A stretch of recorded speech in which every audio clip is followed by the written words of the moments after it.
Welcome to our channel 100% knowledge with success. Video देखने से पहले चैनल को सब्सक्राइब कीजिए और बेल आइकॉन दबाइए। नमस्कार बच्चों, कैसे हो आप। केमिस्ट्री की 11th क्लास में आपका स्वागत है। देखो, हमारे पास कुछ बेसिक कंसेप्ट की बात चल रही थी जिनके बिना केमिस्ट्री में आगे बढ़ना मुमकिन नहीं है। ठीक है, तो कुछ छोटी छोटी सी डेफिनेशन है, कुछ छोटी छोटी सी परिभाषा है, वो भी हमको देखनी ज़रूरी है, क्योंकि नहीं तो वो हमें आगे प्रॉब्लम देगी। ठीक है, एक हमारे पास है परमाणु भार इकाई। ठीक है, इसको हम बोलते हैं AMU, एटॉमिक मास यूनिट। ठीक है, क्या बोलते हैं बच्चों? Atomic mass unit. देखो, जो हमारे पास परमाणु है, जो परमाणु है, परमाणु का जो भार है, परमाणु का भार अत्यंत कम होता है। परमाणु का भार अत्यंत कम होता है, बहुत ज़्यादा कम होता है। ठीक है, परमाणु तो हमको दिखाई भी नहीं देता। आपको पता है, परमाणु हमें दिखाई नहीं देता, हम आज से तो देख भी नहीं सकते। ठीक है, और ये भी पता होगा परमाणु किसे कहते हैं? छोटे से छोटा भाग।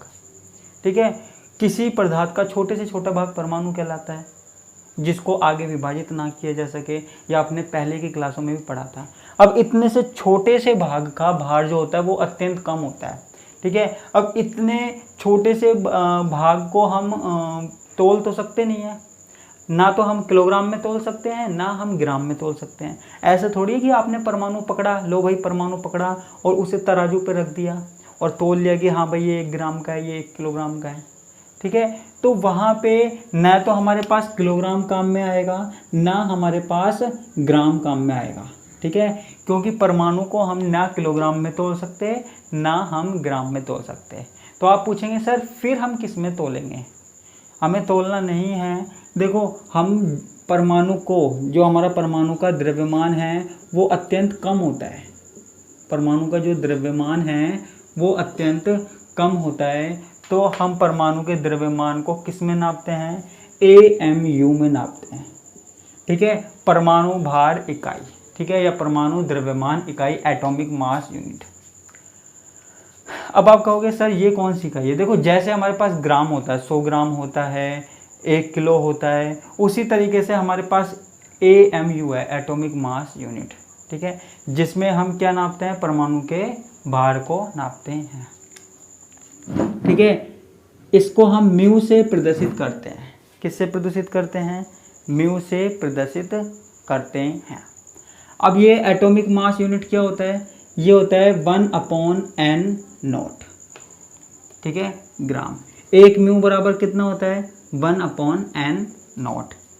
ठीक है, 1/n0। n0 क्या है हमारे पास? आवोगाद्रो संख्या। n0 हमारे पास क्या है? आवोगाद्रो संख्या। ठीक है, आवोगाद्रो संख्या कितनी होती है? 6.022 × 10⁻23, ये ग्राम।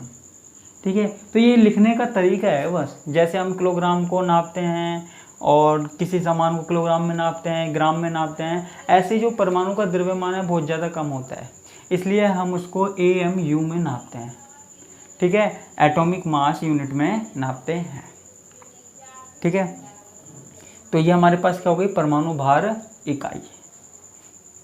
किसको? परमाणु के भार को व्यक्त करने के लिए। ठीक है, सबसे छोटी इकाई है।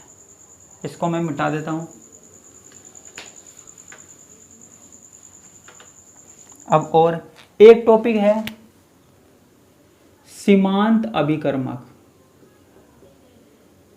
रिएजेंट। सीमांत अभिकर्मक। आप कहोगे अब ये क्या होता है सर?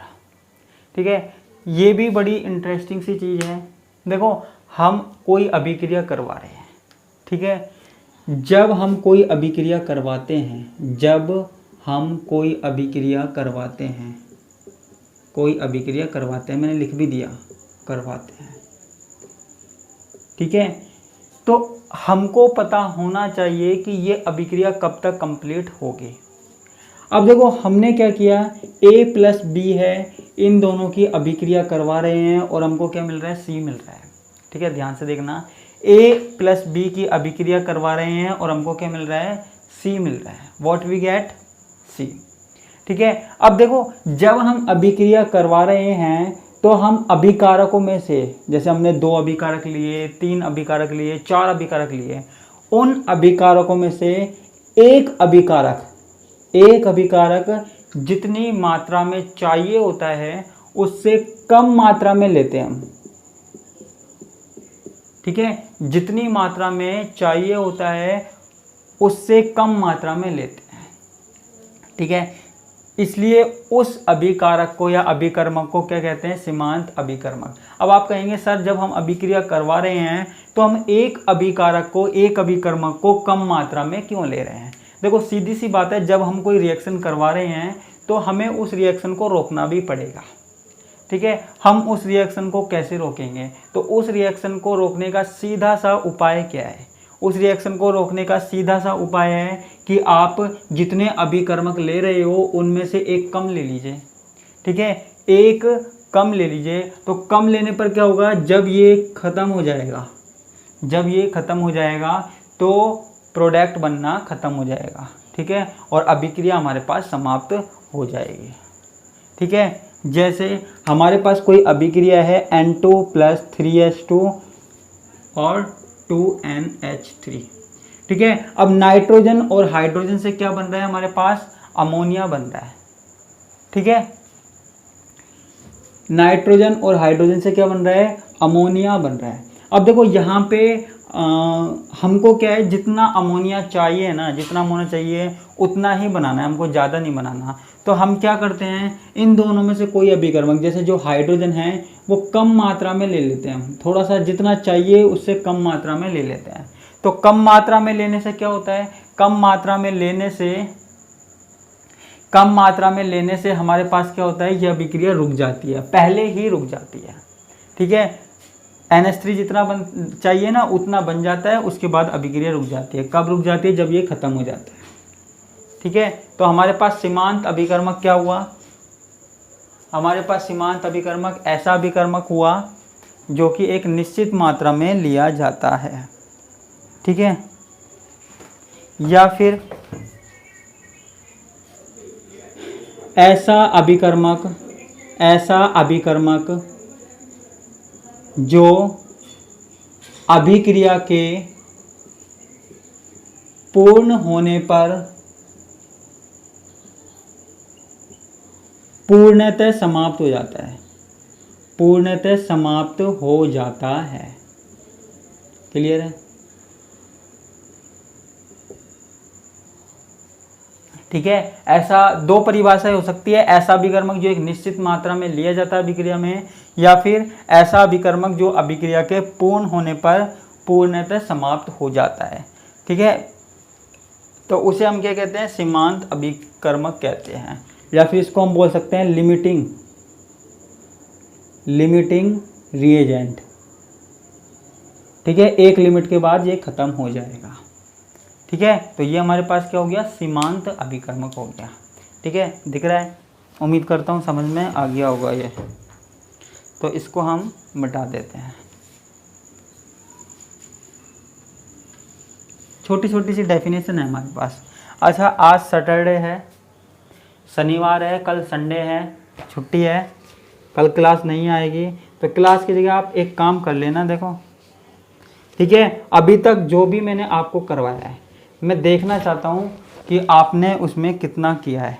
ठीक है, अभी मैं पढ़ाऊँगा वो थोड़ा सा, तो मैं देखना चाहता हूँ आपने कितना किया है, तो वो आपको करना है। आपका होमवर्क समझ लीजिए, घर भी तो बैठे हो वैसे भी, होमवर्क समझ लीजिए। ठीक है, तो एक जो क्वेश्चन है वो क्या है, मोलर द्रव्यमान, ये आपकी बुक में भी मिल जाएंगे, ज्ञात करो। ठीक है, मोलर द्रव्यमान ज्ञात करो।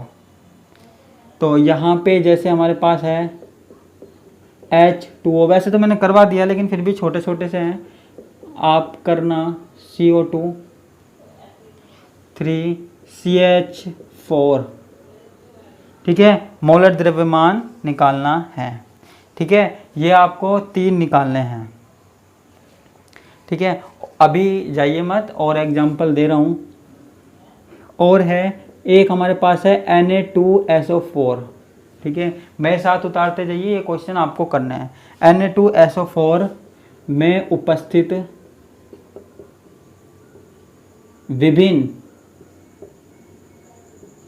विभिन्न तत्वों के द्रव्यमान प्रतिशत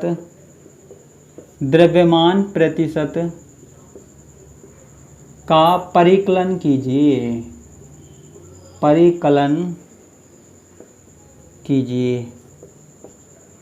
ठीक है। यानी कि आपको Na2SO4 है, यहाँ पे सोडियम का द्रव्यमान प्रतिशत निकालना है, सल्फर का निकालना है और ऑक्सीजन का निकालना है। मैंने आपको बताया था कैसे निकालना है, वो आपको निकालना है, ठीक है। एक क्वेश्चन और है आपके पास, ठीक है, क्या क्वेश्चन है? 100 ग्राम,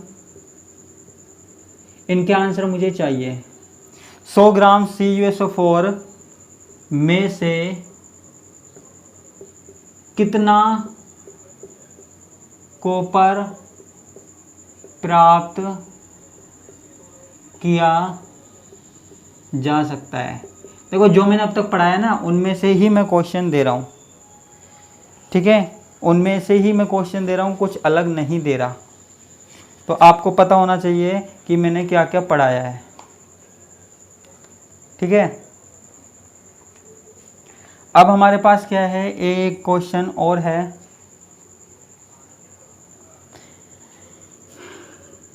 क्वेश्चन है C2H6 में, देखो जिसको आगे तैयारी करनी है, कंपटीशन देना है, उनके लिए भी बहुत ज़्यादा काम में आएंगे। 3 मोलों में निम्न परिकलन कीजिए,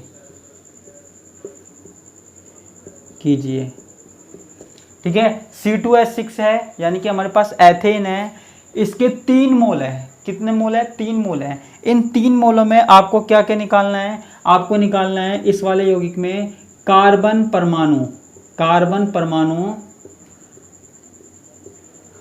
के मोलों की संख्या। देखो, ये आपको नहीं मिलेंगे, ये क्वेश्चन आपको क्या है, यहीं बोर्ड पे से उतारने हैं।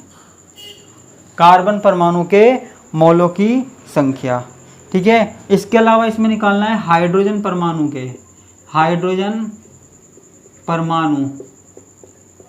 के मोलों की संख्या, ठीक है। और एक और इसी में से ही 1 मोल एथेन में अणुओं की संख्या, ठीक है। ये हमारे पास क्वेश्चन है, ये मैंने आपके पास क्वेश्चन लिख दिए कुछ, आप इसका स्क्रीनशॉट ले लीजिए और जो पॉज करके उतारना चाहे वो यहाँ पे पॉज करके उतार सकता है, कोई प्रॉब्लम नहीं है यहाँ पे, ठीक है। लेकिन इनके आंसर मुझे मिलने चाहिए। देखो, ये एग्जाम्पल तो कुछ है नहीं, इनके अलावा ढेर सारे एग्जाम्पल हैं जो बुक्स में हैं, ठीक है। आप उनको भी सॉल्व करके देख सकते हो और ये भी सॉल्व करके देख सकते हो, ठीक है। तो ये मैं मिटा देता हूँ, स्क्रीनशॉट ले लेना या फिर आप पॉज करके उतार लेना।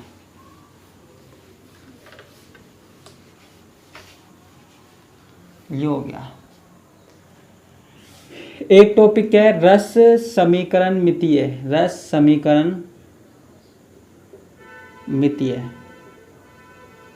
देखो, रस समीकरण मितीय, बार बार शब्द आएगा, बार बार वर्ड आएगा कि आखिर ये होता क्या है।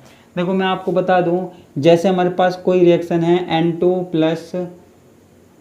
H2 और यहाँ पे क्या है NH3, ठीक है। देखो, हमारे पास कोई अभिक्रिया है, यहाँ नाइट्रोजन 2 है, यहाँ पे हाइड्रोजन 2 है, यहाँ नाइट्रोजन 2 है, यहाँ नाइट्रोजन 1 है, यहाँ हाइड्रोजन 2 है, यहाँ हाइड्रोजन क्या है 3 है, ठीक है। हमारे पास देखो अभिक्रिया है, हमारे पास अभिक्रिया बिल्कुल सही है, ठीक है, हमारे पास अभिक्रिया बिल्कुल सही है, लेकिन यहाँ पे नाइट्रोजन 2 है, नाइट्रोजन 1 है, हाइड्रोजन 2 है, हाइड्रोजन 3 है।